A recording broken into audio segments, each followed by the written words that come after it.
जय जोहार। स्वागत है आपन के खबर 36 में। मैं आपन के संग में गंगोत्री। तो चला खबर मन ला देखबो विस्तार ले।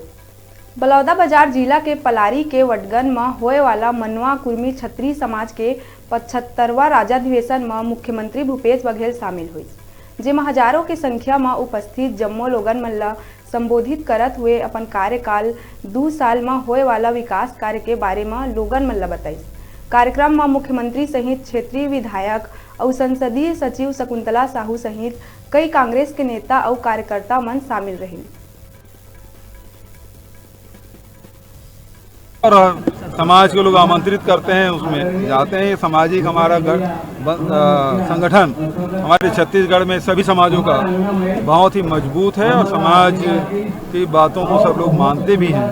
तो समाज में जो समरसता है, भाईचारा है, प्रेम है, ये बना रहना चाहिए। और ये हमारे समाज, छत्तीसगढ़ी समाज जितने हैं वो सब कृषि से जुड़े हुए हैं। तो कृषि के बारे में, विधान खरीदी के बारे में भी बात हुई, सारी बातें स्पष्ट हुई।